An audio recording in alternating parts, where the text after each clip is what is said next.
वफ़ा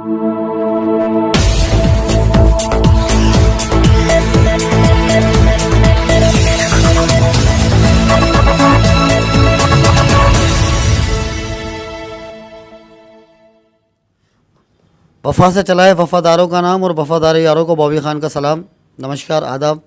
एक बार फिर live okay studio में आप सभी का वेलकम, स्वागत, अभिनंदन है। दोस्तों, जैसा कि आप जानते हैं कि हम हमेशा झूठ पे से पर्दा हटाते हैं और सच्चाई का साथ देते हैं। आज हमारे स्टूडियो में एक ऐसी बुज़ुर्ग जो कि गैस पीड़ित भी हैं, महिला, जिनको कमाई का कोई साधन नहीं है, उनके बेटे हैं, थोड़ा बहुत जैसे भी अंडे की दुकान वगैरह जो भी लगा के काम करते हैं। और इसमें बड़ा मसला ज़मीन जायदाद वाला है। वकील से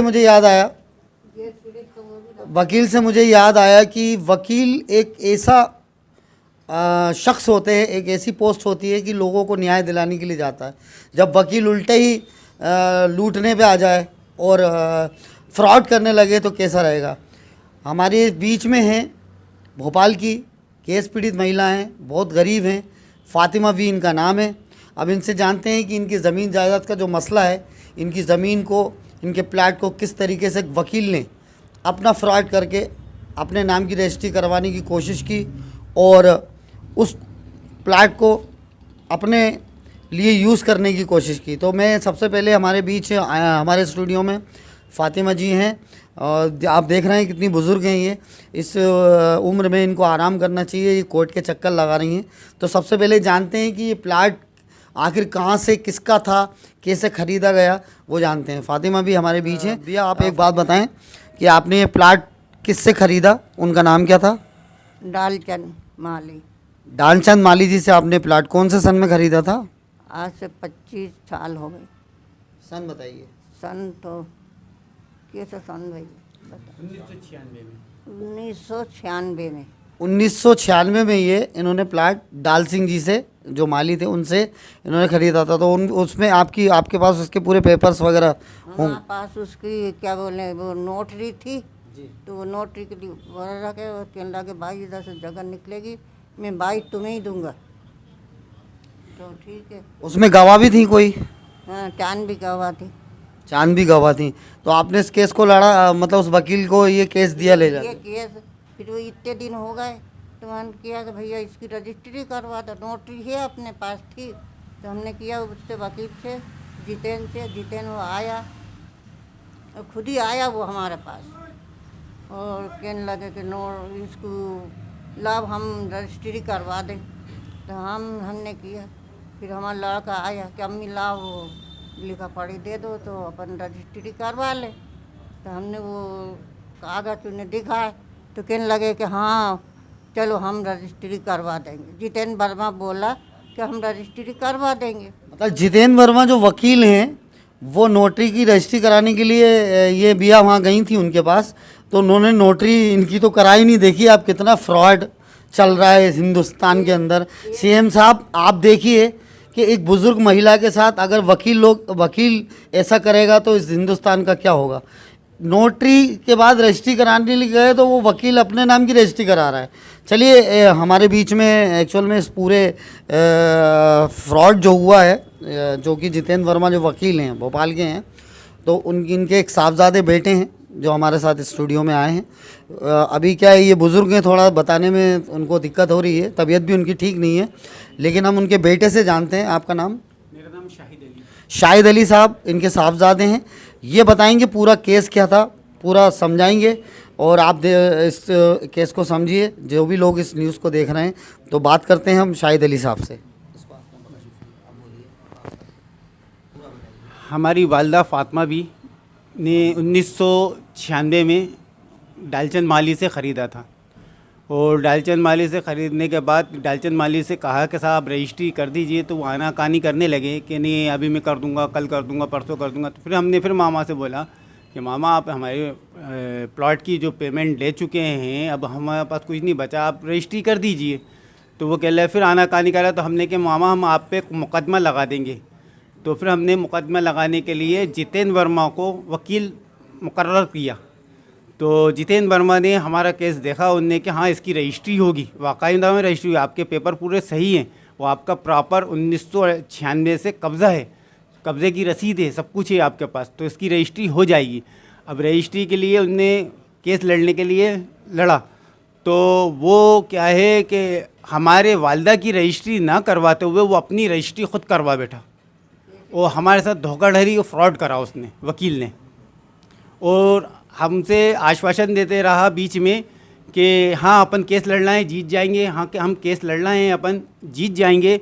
और बाद में जब वो डालचंद बाबा का इंतकाल हो गया, यानी कि वो मर गए, फिर उसके बाद आके वो अपनी रजिस्ट्री खड़ी हो गई लेके, वो हमसे यानी कि जबलपुर हाई कोर्ट के 10,000 रुपये भी शायद लिए थे उनने, 10,000 रुपये भी लिए उनने हमसे।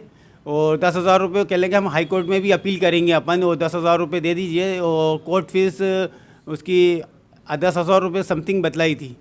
तो उनने पैसे भी ले लिए, और फिर बाद में वो मरने के बाद, डालचंद मरने के बाद, फिर वो आके हमारे प्लाट पे कहने लगा मैंने रजिस्ट्री करवा ली है, ये तो मेरा प्लाट। अरे हमने क्या भाई, हमें तो मालूम नहीं था कि तुमने कब रजिस्ट्री करवा ली, वो कब क्या करा, और हमारे साथ तो फ्रॉड धोखाधड़ी करी हमारी वालदा के साथ आपने। तो हमने फिर उस पर मुकदमा लगाया, हमने फ्रॉड का, धोखाधड़ी का उस पर आरोप लगाया कि साहब ये हमारी रजिस्ट्री, फ्रॉड और धोखाधड़ी का हमने उसमें मुकदमा लगाया, फ्रॉड और धोखाधड़ी का मुकदमा लगाया। जबलपुर हाई कोर्ट में भी फिर हमने दोबारा अपील करी उसी केस की, जो जितेंद्र वर्मा केस लड़ रहा था उस केस की हमने जबलपुर हाई कोर्ट में अपील करी, और वो अपील हमारी अभी चल रही है। उसका 4 तारीख को उसकी पेशी है हमारी। और जितेंद्र वर्मा एक केस हमसे हार चुका है, वो तो उसने मांगा था कि मैंने रजिस्ट्री करवा ली है और मेरे को इसका कब्ज़ा दिया जाए, तो अदालत और न्यायालय ने उनको कब्ज़ा खारिज कर दिया उसका, कि 1996 से प्रॉपर इनका कब्ज़ा है, और कब्ज़ा किस बात पे दिया जाए, तूने तो फ्रॉड और धोखाधड़ी करी गई है। इस बेस पे अदालत ने उसका निर्णय खारिज कर दिया कि तू तो इनका वकील था और तूने ही फ्रॉड करा इनके साथ। तो दोस्तों देखिए, आप एक वकील जो लोगों को न्याय दिलाने के लिए होते हैं वकील, और न्याय की जगह जो ज़मीन का मामला है, रजिस्ट्री के लिए वकील के पास गए। वकील इतना ऐसा इस हिंदुस्तान में पुलिस प्रशासन है या वकील हैं, अगर ये समाज के लोगों को फ़ायदा दिलाने के लिए उन अपनी जिम्मेदारी से पीछे हटते हुए उनको उल्टा लूट रही है, ऐसा इस हिंदुस्तान में कैसा हो रहा है, मेरे ये समझ में नहीं आ रहा है। और ये वकील की इतनी हिम्मत, जितेंद्र वर्मा कि एक गरीब परिवार, एक बुज़ुर्ग महिला, उसकी जायदाद पर, उसकी ज़मीन पर वो कब्ज़ा, मतलब आप उसका साथ देने के बजाय उस मतलब इतना आपके दिल में बुराई, इतना आप लालच कि आप उसका प्लाट अपने नाम कराने की कोशिश कर रहे हैं।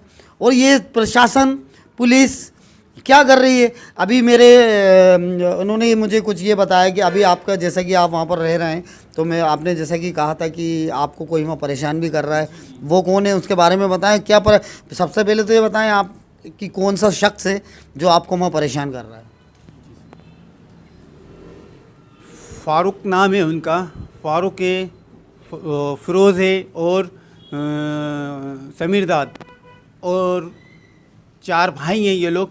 हमारे प्लॉट पे आके इनने गुंडागर्दी करी, हमारा ठेले, अंडे का ठेला लगता था वो फेंक दिया है, और एक बोर्ड लगा था, नोटिस बोर्ड, जिसमें भोपाल न्यायालय के केस के बारे में लिखा था और जबलपुर हाई कोर्ट के बारे में लिखा हुआ था उस पर, वो भी निकाल के उनने उखाड़ के फेंक दिया। और हम लोगों को गाली गुप्तार, धमकी दी, और जान से मारने की धमकी दी। उन लोगों के पास फावड़े, गेती और सब्बल इस तरह के थे जिससे उनने बोर्ड निकाल के फेंका गया है, और हमें जान से मारने की, हमारी वालदा को भी जान से मारने की और हम लोगों को मारने की धमकी दी।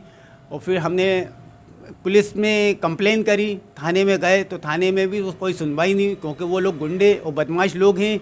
उनका काम ही यही है कि गरीब लोगों की प्लाटों पे कब्ज़ा करना।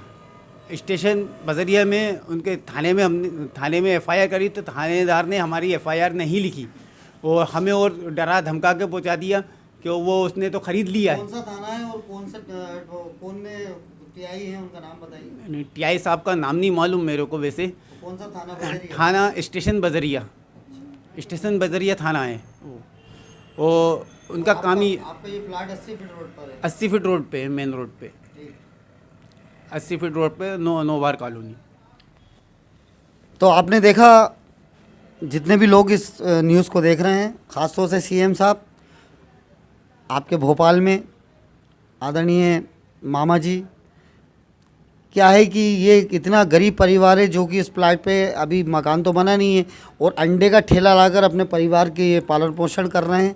ये एक बुज़ुर्ग महिला हैं, गैस पीड़ित भी हैं, ये इनको भी बहुत बीमार हैं और बच्चे के पास कोई काम नहीं है। उस प्लाट पे इन्होंने मकान ना इसलिए नहीं बनाया कि उसमें अभी इजाज़त नहीं थी, वहाँ न्यायालय का ये आदेश था, उन्होंने बोर्ड भी लगा दिया है कि यह किसी प्लाट इसको बिक्रे नहीं कर सकते। इसका ये अच्छे तरीके से उस बोर्ड को अब एक नई टीम इन्होंने खड़ी कर दी सामने साहब, ऐसे नहीं तो ऐसे आ जाइए आप। नई टीम खड़ी कर दी, कुछ नामी गिरामियों लोगों को लेकर गुंडागर्दी हो रही है वहाँ, इन पर अत्याचार किया जा रहा है। इनके अंडे के ठेले को तोड़ दिया गया, जिस परिवार वो उस अंडे के ठेले से अपने परिवार का पालन पोषण कर रहा है उसको वहाँ से तोड़ दिया गया।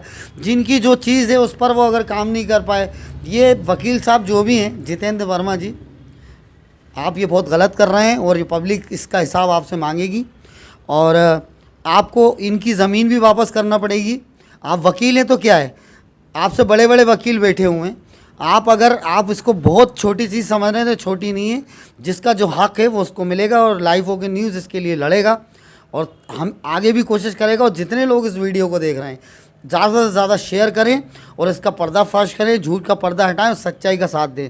इसको जितने लोग शेयर करें और सीएम साहब तक इस केस को आप पहुंचाएं ताकि इस गरीब परिवार को इनकी ज़मीन, इनका प्लाट इन तक पहुंच सके। एक हमारे भोपाल के जाने माने हस्ती हैं जो कि मध्य प्रदेश कांग्रेस कमेटी झुग्गी झोपड़ी के प्रकोष्ठ प्रदेश महामंत्री मोहम्मद असलम खान साहब हमारे साथ आए हैं और इस परिवार की वो सहायता करना चाहते हैं और इस परिवार पर कुछ नज़र डालना चाहते हैं। तो मैं इनवाइट कर रहा हूं उनको, क्योंकि ये कांग्रेस कमेटी से जुड़े हुए हैं, तो मैं चाहूँगा कि वो हमारे बीच आएँ और इस केस पर थोड़ी रोशनी डालें। हमारे बीच हैं असलम भाई, जो कि कांग्रेस कमेटी झुग्गी झोपड़ी प्रकोष्ठ प्रदेश के वो महामंत्री हैं और मैं उनसे इस केस पे प्रकाश डालना चाहूँगा और इस केस पर ये मेहनत कर रहे हैं। आगे मैं चाहूँगा कि आप इस परिवार के लिए कुछ ना कुछ करें। तो असलम भाई, आप इस पर थोड़ा हमें बताएं। जी नमस्कार। देखिए, ये जो महिला हैं, ये एक तो सीनियर सिटीजन हैं, गैस पीड़ित हैं, विधवा महिला हैं। इनके बेटे के अलावा इनके परिवार में कोई नहीं है।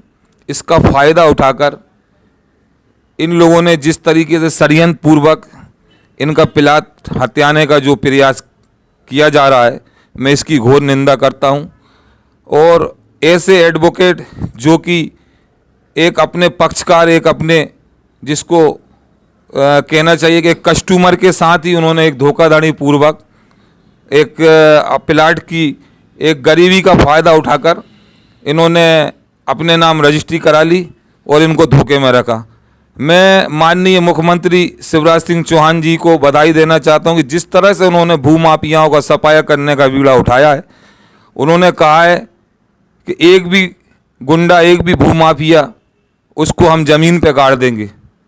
तो इस बात को मैं माननीय मुख्यमंत्री जी को पहुंचाना चाहता हूं इस लाइव होके न्यूज़ चैनल के माध्यम से कि आदरणीय ऐसे लोगों के खिलाफ सख्त से सख्त कार्रवाई कर ऐसे मजलूम गरीबों के साथ सहायता करें और इनके साथ न्याय करें और इनको जो है सुरक्षा प्रदान करें। मैं लाइव होके चैनल के माध्यम से ऐसे लोगों को चेतावनी देना चाहता हूं कि जिस तरह से उन्होंने पुलिस की मिली भगत से ये जो कारनामा किया है, यदि इस महिला के साथ शीघ्र ही न्याय नहीं किया गया तो मैं धरना आंदोलन एवं प्रदर्शन करूंगा। इसकी जवाबदार पुलिस प्रशासन और ये जो कब्जा करने वाले लोग हैं ये स्वयं होंगे। धन्यवाद। तो ये हमारे बीच थे असलम भाई, जो कि इस परिवार की पूरी सहायता कर रहे हैं और हमारे भी जैसा कि आप देख रहे हैं सीनियर सिटीज़न फातिमा भी यहाँ पर बैठी हुई है। इनकी उम्र आराम करने की है, इलाज करने की है, बच्चा बेरोज़गार है।